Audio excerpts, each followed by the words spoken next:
You know, there's this very specific feeling. I think we all know it. It usually hits on a Sunday evening. Oh, the dread, the Mm. Sunday scaries. Yes, the dread. You open up your calendar and you just look at the week ahead and it's It's stacked. like a wall, a brick wall of obligations. There's no white space left, just blocks of color. Exactly. And you see all the appointments, the meetings, the deadlines, but then there's that invisible layer underneath, right? The expectations. Right. And those are almost always heavier. And you have this sinking feeling in your gut because you realize, I said yes to all of this. That's the part that stings. Because, technically you could do it. The math worked out when you scheduled it. But the math didn't account for, well, being human. Your body was probably whispering, hey, this is a lot, Right. and you just ignored it.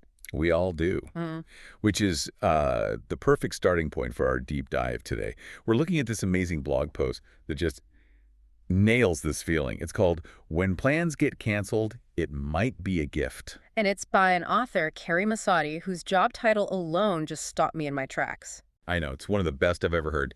She calls herself a lifestyle encourager, confidence catalyst, and sparkle coach for women ready to shine. A sparkle coach. I mean, let's just pause on that for a second. It's so easy to dismiss that as like fluffy marketing. Totally. But when you think about the topic burnout, exhaustion sparkle is actually a pretty radical goal. It really is. You can't sparkle if you're just covered in the gray dust of exhaustion.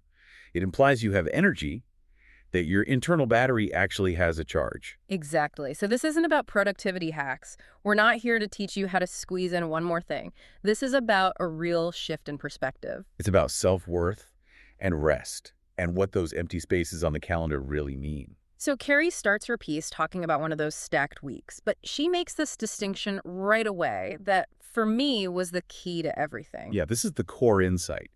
She says she realized she wasn't failing or falling behind. She was just overloaded. Simply overloaded. Okay, but why is that so hard for us to see in the moment? Because I have to be honest, when I'm drowning, failing, and overloaded feel exactly the same. They do, because we internalize it.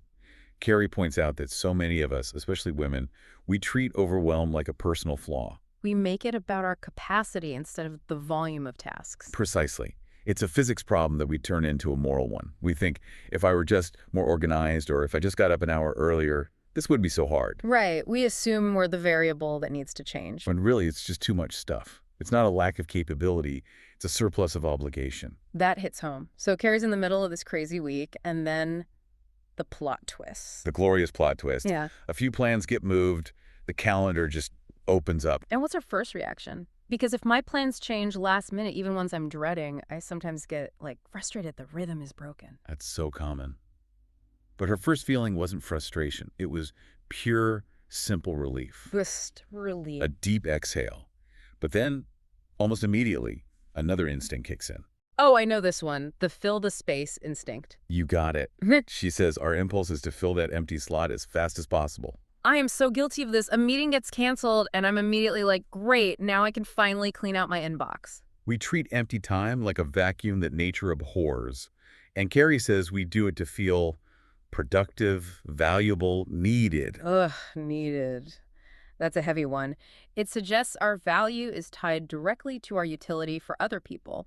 And if you equate your self-worth with your output, then an empty calendar slot looks like a loss of value. It's an existential fear almost. If I stop moving, do I still matter? And that's where she zooms out and looks at the culture we're all swimming in. A badge of busy. She says we live in a culture that celebrates hustle and praises exhaustion.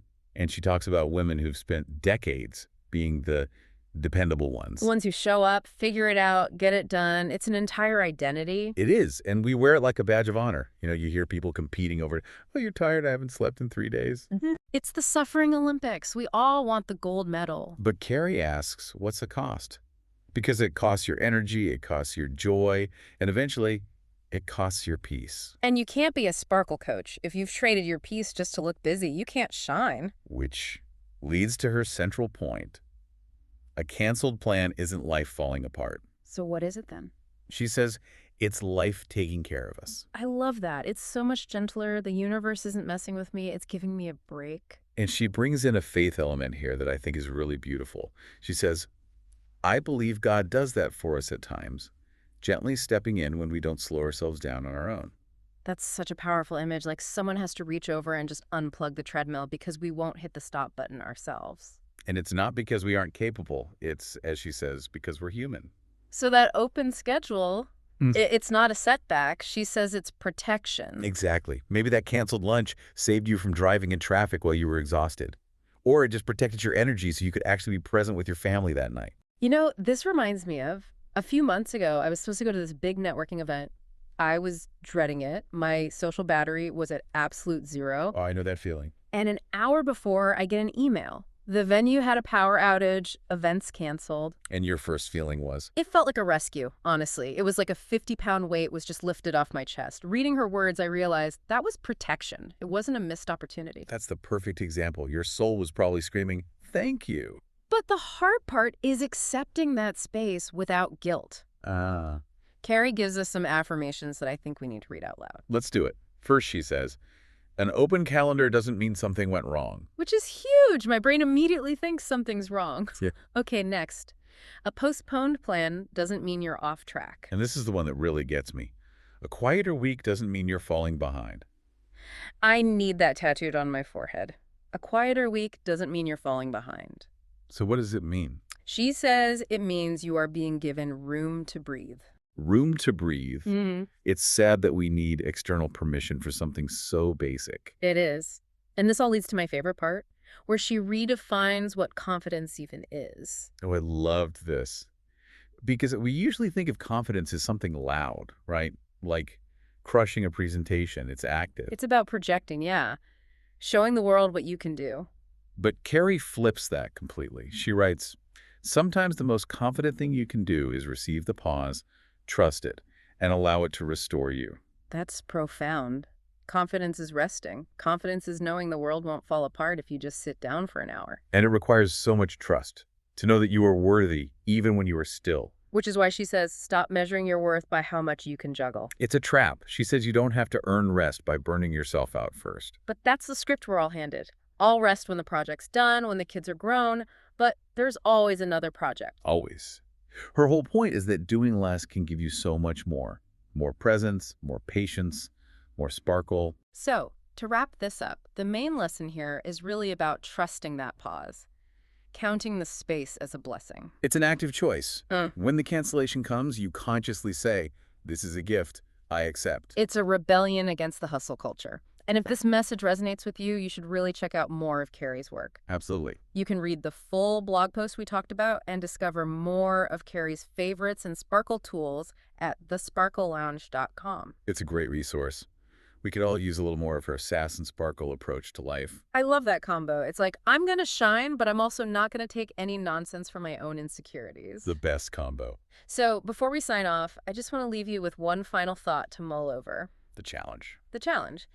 If your plans get canceled tomorrow, will you rush to fill the void to prove your worth?